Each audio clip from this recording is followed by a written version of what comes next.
चिन्मयचा पण पत्ता नाही. बाबू तर डायरेक्ट घरीच आला भाकरी घ्यायला. हा अरे बाबा मग आपण करू, मग व्हिडिओ एडिट कोण करील? ते व्हिडिओ एडिट करायला मला 3-3.5 घंटे गेलं. हेरडारला घाबरते, पळते कोण. कसं वाटतंय आता तुला महादेव? बरं वाटते? कसं वाटते तुला? बरं मस्त. तू कोणत्या विचारात होतास? पैसे कसे कमवायचे ते विचार.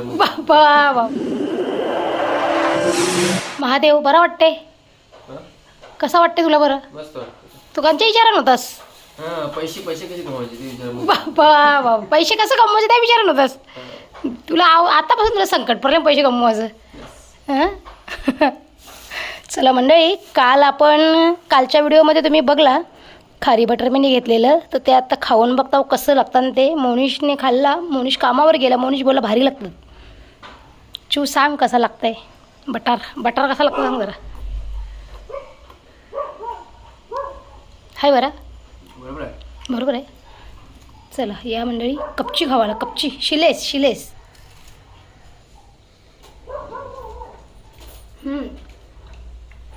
चव आहे. कुठला पण शिलेच का हे घालू.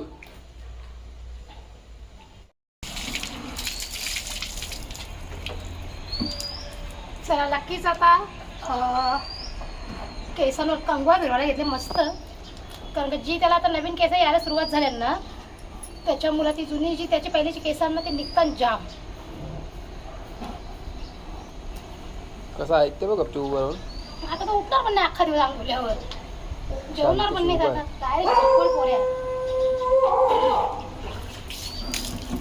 नक्कीच आमच्या जुनं केस पटापट निघतात ना बाबू.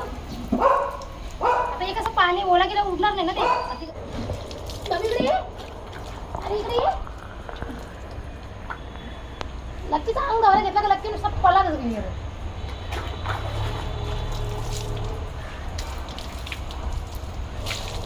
सगळं भिजवतो मला. चाला सब भिजत आहे मेरे को. थांब इथं काय झाले बघू दे.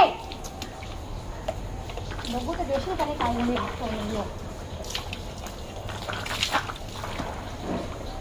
हेरडारला घाबरते, पळते कोण. गरम मग फिटून नाही. आता थंडी होते ते.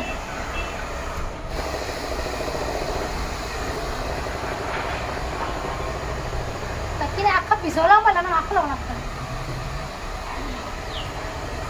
नाही आता संध्याकाळच्या बरोबर 4 वाजल्यात आणि ब्लॉग आपला आलेला आपल्या यूट्यूब चॅनलवरती, ते सगळ्या बी जाऊन बघा. ओके. आणि त्या दादांचा एक जेवल्यापासून कलर लावायचंच काम सुरू होतं ना. हवा अशी सुटले ना, पाणी पण आले ना, हवा पण आले. हे बघा काय गार वारा सुटलाय नुसतं एकदम. झाडाच्या बांधे बघा हालताना मोडतील. आज सकाळी म्हणजे सकाळपासून एकदम ऊन होता मस्त एकदम. पण असं दुपारची वेळ झाली ना, 1-2:30-3 वाजायला जसे आले ना, तसं वातावरण चेंज झाला आणि एकदम सावली टाईप. आणि आत्ता वाऱ्यासोबत पाऊस पण सुरू होईल आता. म्हणजे झालाय म्हणजे पडतोय. तुमचा दादा माझ्याशी आजपासून बोलायला लागला का? तुमच्या दादाला जरा सांगून ठेवा. तुमच्या ताई लोक तुम्ही तुमच्या भावाचं सांगून ठेवा का दर 2-2 दिवसात फुगवा रुसवा फुगवा एकदा. राग गेला का नाही सांगा आता. मंडळी मला एक तर यांच्याशी बोलल्याशिवाय जमणार नाही. तर या बी लगेच त्याचा फायदा उचलला रागान रेतात. तर मी पण बघे चाप्टर जुलम जातो एक सगळी त्रास देवाला.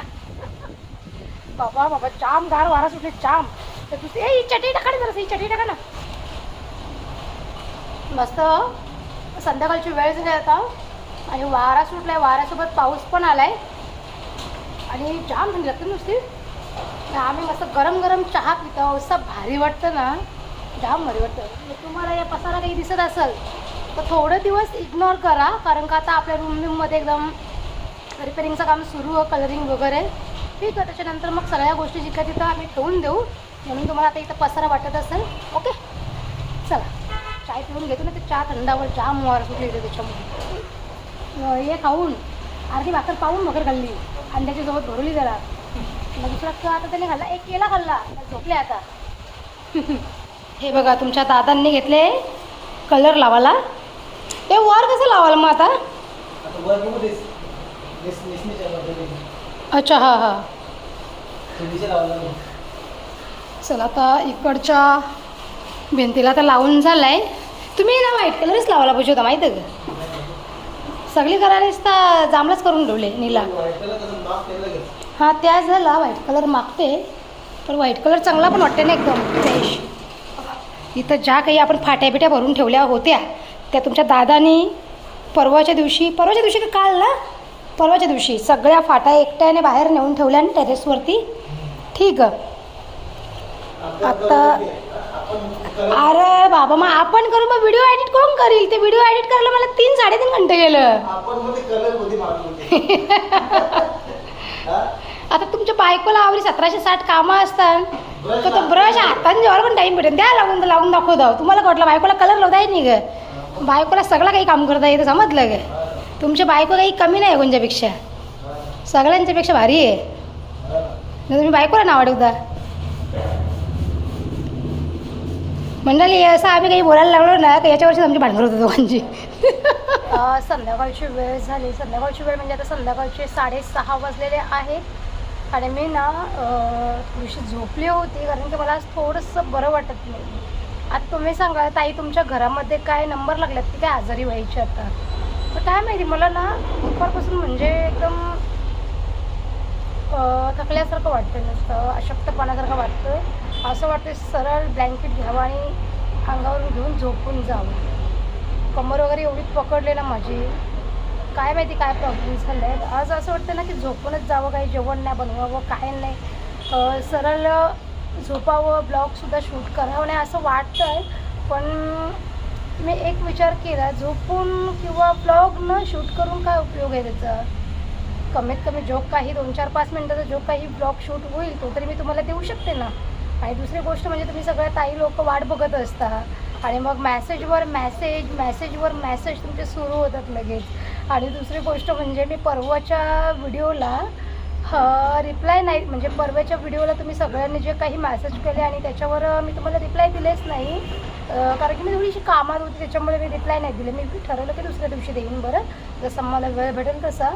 तर त्याच्यातून एका ताईंना राग आला लगेच की ताई तू माझी कॉमेंट वाचली नाही का म्हणून. तर मी सगळ्यांचे कॉमेंट्स वाचते, पण कसं आहे माहिती आहे का, आता एका व्हिडिओच्या खाली जर 8-10 कॉमेंट आल्या तर आपल्याला 8-10, 15-20 असे कॉमेंट कधी कधी जास्तसुद्धा होतात. मग कसं असतं माहिती आहे का, जर आपण एका कॉमेंटला रिप्लाय दिलं तर दुसऱ्यालासुद्धा लगेच देणं गरजेचं आहे. कारण की जी व्यक्ती कॉमेंट करते ती रिप्लायची वाट बघत असते, ती चेक करत असते आपल्या व्हिडिओच्या कॉमेंट बॉक्समध्ये ताईने मला रिप्लाय दिला आहे की नाही, ताईने माझ्या प्रश्नाचं काय उत्तर दिलं आहे.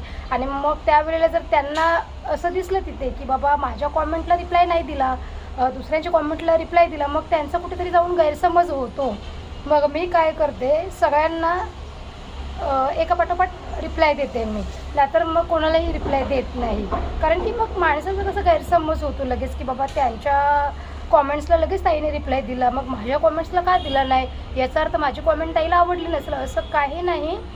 तुम्ही जरी म्हणजे माझं कुठे चुकत असेल आणि तुम्ही जर मला ती माझी चुकी सुधारावी म्हणून जर काही बोलत असाल किंवा मला सांगण्याचा प्रयत्न करत असाल तर तिथे मला कुठेही राग येणार नाही. फक्त ज्या कॉमेंट फालतू वगैरे असतात, आता मागे ना एक व्यक्ती, त्यांचं आता नाव माझ्या लक्षात नाही आहे, मी त्यांना सरळ ब्लॉक करून टाकलं आहे. कारण की आपल्या कॉमेंट बॉक्समध्ये घाणेरडी माणसं आपल्याला नको आहे.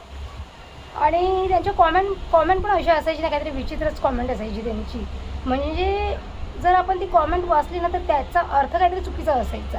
मग ते मला योग्य नाही वाटत. दादा पण मला ओरडले की तू त्या माणसाला बोल नाही तर त्याला सरळ ब्लॉक कर. मग मी सरळ ब्लॉकच करून टाकला.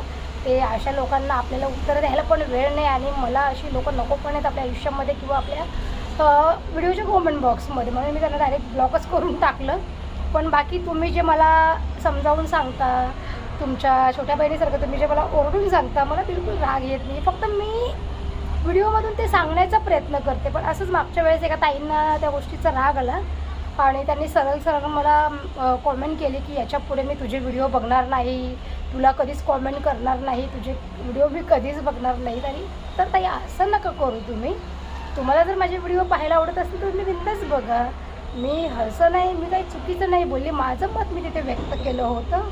ओके, जसं तुम्ही तुमचं मत व्यक्त करता तसं मी सुद्धा माझं मत व्यक्त केलं होतं. कारण की एक व्हिडिओ बनवण्यामागे भरपूर अशी मेहनत असते. जरी तुम्हाला तो 5 ते 10 किंवा 15-20 मिनटाचा व्हिडिओ वाटत असेल, पण ती दिवसभर शूट करणं खूप कठीण आहे. ते खूप कठीण आहे. आता मी माझा मोबाईल एका हातामध्ये असा पकडला आहे तरीसुद्धा माझ्या या हाताला खूप दुखतं आहे.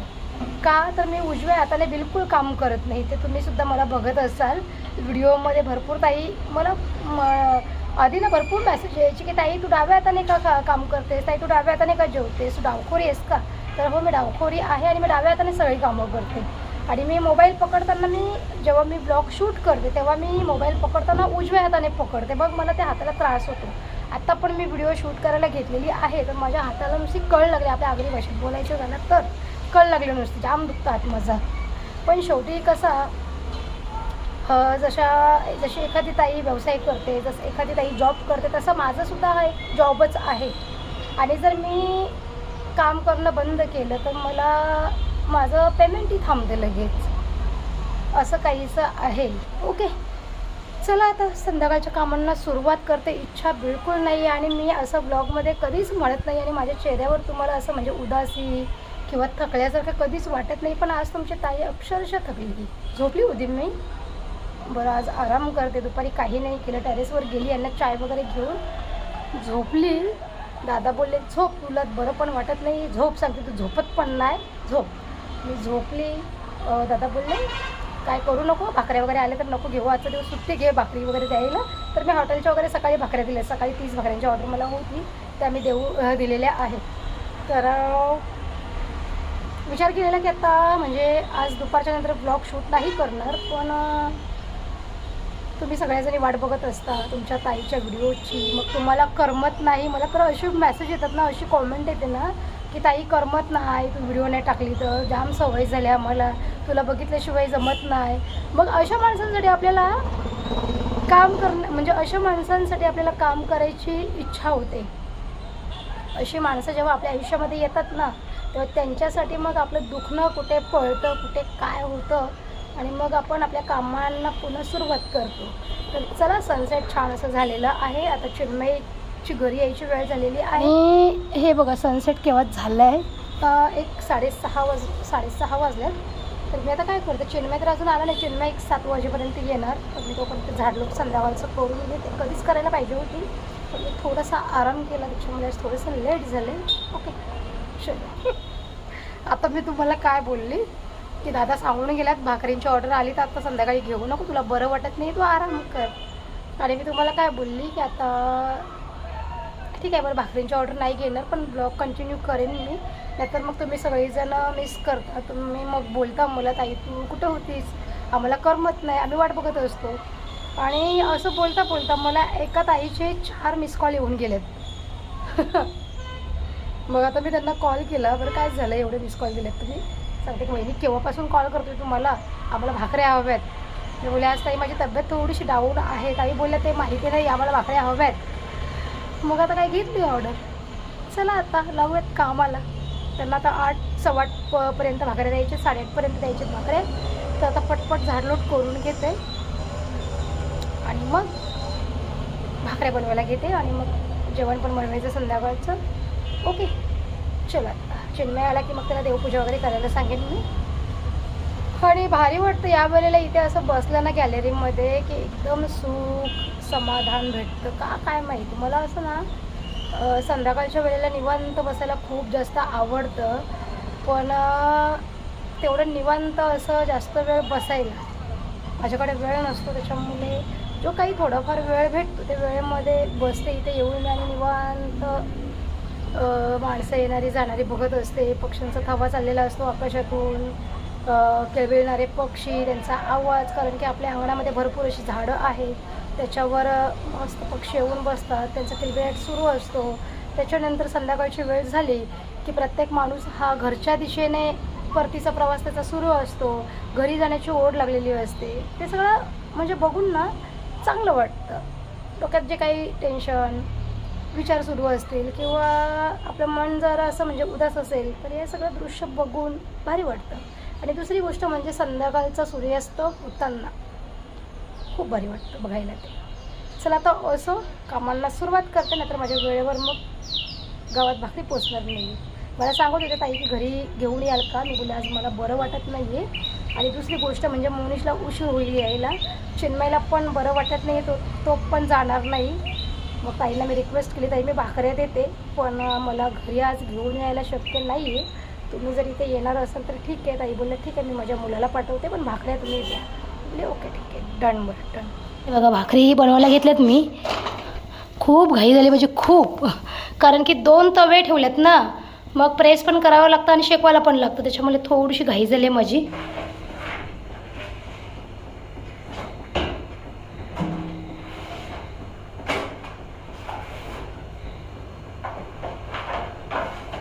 मंडळी आता रात्रीचे 8 वाजून बरोबर 5 मिनटं झालेत आणि आत्ता मला केवणीवरून कॉल आला आहे एका ताईंचा, जे आपल्याकडनं नेहमी भाकरी घेतात.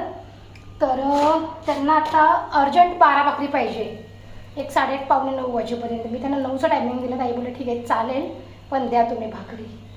आता त्यांना काय माहिती काय कुठे घेऊन जायचे का काय माहिती नाही, त्या बोलल्या अर्जंट आहेत म्हणून यावेळेला कॉल केला आहे, नाहीतर त्या लवकर कॉल करून सांगतात भाकरी लागले तर. ओके तर चला आता मला परत उकड काढायला लागेल. आता ह्या माझ्या 15 भाकरी झाल्यात, ठीक आहे 15, 16, 17 काहीतरी भाकरी झाल्यात माझ्या. आता याच्यातून 15 भाकरी कस्टमरच्या जातील, ज्या काही 2-3 आहेत ते एक्स्ट्रा आपल्याला घरात काढून येतील बरं.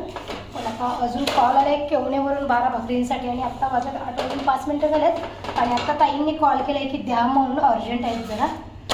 ठीक आहे चला ती, आणि आपले रेग्युलर कस्टमर आहे त्याच्यामुळे आपल्याला नाही बोलायला पण होत नाही. चला आता पुन्हा उकड काढायला लागेल. आता या भाकरी व्यवस्थित पसरवून घेते म्हणजे या थंड होतील तोपर्यंत. ठीक आहे. आणि माझं असंच असतं, ज्या वेळेला म्हणजे विचार करते की आज आराम करेन पण त्याच वेळेला अचानक भाकरी येते. सकाळी पण होत्या, आता संध्याकाळी वाटलं नव्हतं की येतील पण आता संध्याकाळी पण सुरू झाले. आता भाकरी पोचवायला चालली आहे कारण की चिन्मयचा पण पत्ता नाही. बाबू तर डायरेक्ट घरीच आला भाकरी घ्यायला. हां वाट बघून बघून तर बाबू डायरेक्ट घरीच आला भाकरी घ्यायला. चला आता अजून एकदा मला जावं लागेल रस्त्यावर भाकरी घेऊन. अजून दुसऱ्या कस्टमरच्या द्यायच्या आहेत, म्हणजे अजून 2 कस्टमरच्या भाकरी मला द्यायची. ओके चलो. चिन्मय अजून आला नाही, 8 वाजून गेले तरी पोराचा काही पत्ता नाही.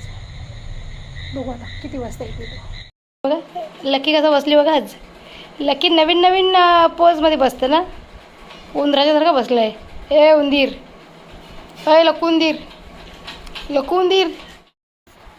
तर मंडळी आता सगळी बऱ्यापैकी माझी कामं आवरलेत आणि ज्या केवणीच्या भाकरींची ऑर्डर आली होती ती मी नंतर कॅन्सल केली, कारण की त्यांनी मला 8 वाजून 5 मिनटात कॉल केला की ताई 8:30 पावणे 9पर्यंत भाकऱ्या भेटतील का. मी त्यांना 9चं टायमिंग दिलं कारण की मी दुसऱ्यांच्या भाकऱ्या बनवत होती त्याच्यामुळे. बरं 9पर्यंत भेटतील, त्या बोलले ठीक आहे चालेल. त्याच्यानंतर मग माझ्याकडे 10 भाकरी एक्स्ट्रा झाल्या होत्या आणि त्यांना 12 भाकरी हव्या होत्या, तर माझ्याकडे 10 भाकरी एक्स्ट्रा झाल्या होत्या. तर मी त्यांना 10 ते 15 मिनटामध्ये पुन्हा कॉल केला की ताई माझ्याकडे 10 भाकरी ऑलरेडी आहेत, 2 भाकरींसाठी मला उकड काढावी लागेल, तर 10 भाकरी तुम्हाला चालतील जमतील का, देऊ का बरं, काय करू.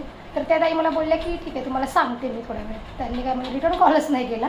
त्याच्यानंतर मी 5 मिनटात 10 मिनटात मी त्यांना पुन्हा कॉल केला, 5 मिनटातच मी त्यांना कॉल केला.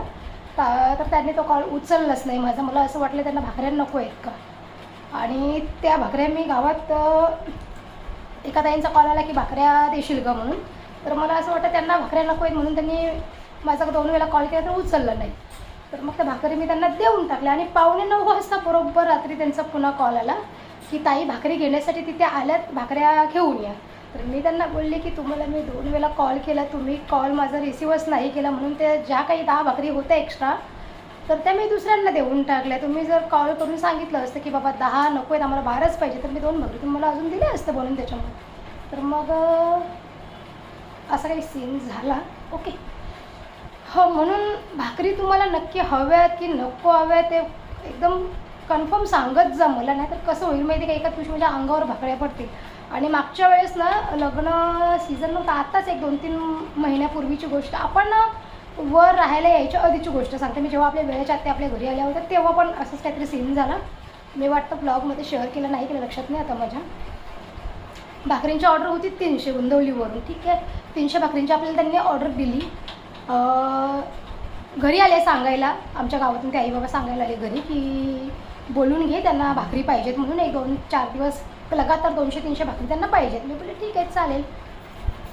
तर मी त्यांना कॉल केला. त्या बोलल्या ठीक आहे 300 भाकरी द्या आम्हाला उद्या संध्याकाळी 5 वाजेपर्यंत. मी बोलले ठीक आहे चालेल. त्याच्यानंतर त्यांना मी परत संध्याकाळी कॉल करून विचारलं की ताई भाकरी नक्की आहेत ना, कारण की मग कसं दळण वगैरे जर कमी पडलं तर मग तो एक टेन्शन असतो म्हणून दळण वगैरे करायला. त्या ताई बोलले नाही उद्या 5पर्यंत आम्हाला भाकरी पाहिजेत म्हणून 300. तर मी मग सगळं रेडी केलं. दुसऱ्या दिवशी आम्ही सकाळी लवकर उठून त्या भाकरी करायला घेतल्या. चिन्मयला मी खाडा करायला लावला, म्हणजे हाफ डे घ्यायला लावला, कारण की दोघांना त्रास होतो त्याच्यामुळे. आणि मग मध्ये मध्ये आपल्या दुसऱ्या पण ऑर्डर्स असतात त्यांना पण द्यावे लागतात, जे आपले रेग्युलर कस्टमर आहेत त्यांना. ठीक आहे, उकड वगैरे घेतली, सगळं काही झालं. त्याच्यातून आमच्या काहीतरी 80-85 भाकरी आम्ही बनवलेल्या आणि बाकीचं आमचं काम सुरू होतं. तेवढ्यात त्यांनी 11:15 वाजता कॉल केला आम्हाला सकाळी की आम्हाला एवढ्या भाकरी नको आहेत, आम्हाला फक्त 100 ते 150 भाकरीच द्या म्हणून. मी बोलली बापरे, उकड काढली मी, 300 भाकरी तर नाही होणार पण 200+ होणार भाकरी. एवढी उकड मी काढून घेतलेली आहे. पीठ वगैरे म्हणजे मळलं आहे आणि आम्ही 80-85 भाकरी आमच्या रेडी झाल्यात. बाकीचं आमचं काम सुरू आहे. तुम्हाला 5पर्यंत पाहिजेत तर आमच्या कमीत कमी 4 वाजता तरी भाकरी कंप्लीट झाल्या पाहिजेत, कारण की त्या थंड करून पुन्हा मग पॅकिंग आणि गुंदवलीला घेऊन जायचं होतं. त्याच्यामुळे 4पर्यंत तरी त्या भाकरी आम्हाला कंप्लीट करायच्या होत्या. आणि चिन्मयला हाफ डे नंतर जायचं होतं, दुपारनंतर कामावर जायचं होतं. त्या हिशोबात मी लवकर करायला घेतल्या होत्या. आणि आपल्या रेग्युलर कस्टमरच्या सुद्धा आम्हाला त्या दिवशी भाकरी द्यायच्या होत्या. ओके, आणि मला टेन्शन झालं की 100 ते 150 भाकरी द्या, 150 पण नका देऊ, 100च भाकरी द्या. मग एवढ्या भाकरी माझ्या अंगावर पडतील ना, मी एवढ्या भाकरींचं काय करू. जरी माझे ठरलेले कस्टमर जरी आहेत त्यांना मी देऊन किती भाकऱ्या देणार आहे, 200 भाकऱ्या तर मी नाही देऊ शकत ना. तर मग तिथेच मी त्यांना बोलली की तुम्हाला जर नको होत्या तर तुम्ही सकाळी मला लवकर कॉल करून सांगायचं होतं की बाबा भाकरी आम्हाला कमी पाहिजेत म्हणून. ते आम्हाला उलट सांगतात की तुम्ही मला कॉल करून विचारायला पाहिजे उकड घेऊ उघड नको. आता तुम्ही जर मला रात्री कॉल करून सांगितलं आहे की आम्हाला 300 भाकरी 5 वाजेपर्यंत इथे आणून द्या, तर मी ऑर्डर कंप्लीट करण्याच्या घाईमध्ये मी तुम्हाला का कॉल करू. मला तर तुम्हाला भाकरी द्यायची आहे. म्हणून मी सगळ्यांना विनंती करेन इथे की तुम्ही जर कोणालाही भाकरी ऑर्डर देत आहे तर कन्फर्म करूनच द्या. आणि दुसरी गोष्ट म्हणजे याच्या पुढे म्हणजे ती गोष्ट घडली त्याच्यानंतर जर मोठी ऑर्डर मला आली तर मी आधी ॲडव्हान्स मागते, जो काही असेल तो 500, 1000, 1500, 2000 रुपये. मग तुम्ही भाकरी घेऊन जा, अगर नका घेऊन जाऊ, कारण की एवढ्या पिठाचं मी काय करणार. आणि ती वस्तू तर आपण दुसऱ्या दिवशी नाही वापरू शकत ना. म्हणून मला त्या दिवशी एवढं टेन्शन झालं. बहिणीला कॉल करून सांगितलं की बाबा तुला ऑर्डर असेल तर मग मळलेले पीठ मी तुला पाठवते. ती बोली मला पण आज ऑर्डर नाही. आणि त्या दिवशी नेमकं होतं सोमवार. तर असं काही सीन होतं. म्हणून भाकरी तुम्ही ऑर्डर देताय तर विचारपूर्वक द्या आणि नंतर कॅन्सल करू नका. ऐन वेळेला तरी माझ्या एक 35 भाकरी माझ्या अंगावर पडल्या त्याच्यातून. बघ मी काय केलं, जे माझे कस्टमर आहेत त्यांना दिल्या. गुंदवलीवरून आपल्याला नेहमी कॉल यायचं, त्यांना मी सांगितलं बाबा भाकरी घेऊन जा, माझ्याकडे एक्स्ट्रा झालेत, पैसे वगैरे नका मला देऊ. मग असं लॉस होतो ना आपला कुठेतरी. आणि भाकरी व्यवसाय असा आहे की तो आपण दुसऱ्या दिवशी आपलं सामान नाही वापरू शकत, दुसऱ्या दिवशी ती वस्तू आपण नाही वापरू शकत. असं काहीतरी सीन होतं. म्हणून असा धोका कोणासोबत करू नका पुढे जाऊन, कारण की आज 200-300 भाकरींचे पैसे झाले की तिथे पैसे सोडा, मेहनत किती असते. जी व्यक्ती काम करते तिलाच माहिती काय होतं ते. चला तर असो, आज तसा सीन पुन्हा झाला म्हणून मी तुमच्यासोबत जरा बोलली. ओके, 8:45 वाजता त्यांनी मला बरोबर कॉल केला. मी 2 कॉल केले, त्यांनी माझे कॉल पूर्ण रिंग वाजून गेली, कॉल माझे उचलले नाही त्यांनी. मग मला असं वाटलं की त्यांना नको आहेत भाकरी म्हणून बरं ते माझा कॉल उचलत नाही. तर मी गावातून मला कॉल आला का भाकऱ्या भेटतील का. मग त्या 10 एक्स्ट्रा ज्या काही भाकऱ्या होत्या त्या मी गावात घेऊन टाकल्या. त्याच्यानंतर 8:45 वाजता त्यांनी मला कॉल केला की भाकरी घेण्यासाठी रस्त्यावर आल्यात, तुम्ही आणून द्या तिथे भाकरी. मी बोलले तर भाकऱ्या तर नाही, तुम्ही माझा कॉलच रिसीव्ह नाही केला तर मग मला कसं समजेल की तुम्हाला नक्की पाहिजे की नको पाहिजे म्हणून. त्यांना पण वाईट वाटलं, मला पण नंतर वाईट वाटलं की पण काय करू शकत नाही. आता 12 भाकरी माझ्या अंगावर पडले असते. मग असं आहे ना, ते पडायचं पडू दे, आपलं तेवढं सामान फुकट जातं, प्लस आपली तेवढी मेहनत फुकट जाते. आणि गॅस सिलेंडर भेटत नाही. एकतर मी किती त्यांना रिक्वेस्ट केली की मला ब्लॅकचा देता का, पण नाही देत ते ब्लॅकचा. आणि दुसरी गोष्ट म्हणजे ब्लॅकचा 3-4 हजार 5 हजार आपल्याला काही सिलेंडर परवडणार पण नाही. 3,000मध्ये पण नाही परवडत आहे, कारण की 15 रुपये भाकरी प्लस त्याच्यामध्ये आपली मेहनत, सामान, दळायचे पैसे, मग तर नाही परवडत. म्हणून जरा लक्ष ठेव, म्हणजे विचारपूर्वक जरा काम करा तुम्ही, म्हणजे दुसऱ्याचाही लॉस नाही होता कामं, आपलाही लॉस नाही होता कामं असं. ओके, चला आता मी गोळी खाऊन घेते आणि झोपून जाते सरळ, कारण की डोकं भयानक दुखतं आहे. कॅपॅसिटी माझी संपलेली आहे. ओके, गोळी खाते आणि मग झोपून जाते.